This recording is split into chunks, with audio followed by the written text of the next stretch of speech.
करणं कितपत योग्य आहे? मला असं वाटतं शेवटी बघा, आपल्याकडे लोकशाही आहे, तुम्हाला विचार स्वातंत्र्य आहे. तुम्ही एखाद्या विषयासाठी तुमचं मत व्यक्त करा, तुमची मांडणी करा, तुम्ही आंदोलन करा, हे सगळं मान्य आहे. पण मला असं वाटतं की व्यक्तिगत स्वरूपात कुठंतरी राज्याच्या मुख्यमंत्र्यांवरती अशा पद्धतीनं बोलणं हे योग्य नाही. माननीय जरांगे पाटलांना माझी विनंती राहील की आपण थोडा संयम पाळला पाहिजे.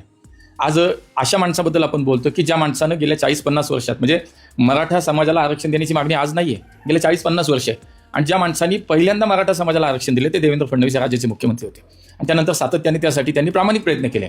त्यांनी आरक्षण उच्च न्यायालयात त्यांचे सरकार असताना टिकवलं. नंतर राज्यामध्ये महाविकास आघाडीचं सरकार आलं, त्यामुळे सर्वोच्च न्यायालयात त्या आपल्याला आरक्षण गमवावं लागलं. पण आज पुन्हा माननीय देवेंद्रजी असतील, त्यांचं सर्व सहकारी असतील, हे राज्याचं सरकार आहे, हे अत्यंत प्रामाणिकपणे मराठा समाजाला आरक्षण देण्यासाठी कटिबद्ध आहेत, प्रयत्नशील आहेत, आणि तेच सरकार देऊ शकतं. इथून मागं ज्यांनी वर्षानुवर्ष सत्ता भोगली या राज्यामध्ये, त्यांनी कोणालाच काय करता नाही, त्याच्याबद्दल मात्र आपण कोणी बोलत नाही.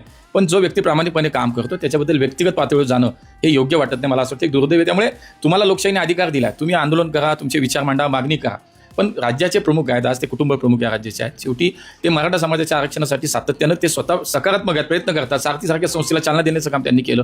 आज इतकं मोठ्या प्रमाणात सातत्यानं या आंदोलनाचं, आरक्षणाचा सरकार म्हणून एकदम सकारात्मक त्याच्यामध्ये त्यांचं काम सगळं सुरू आहे.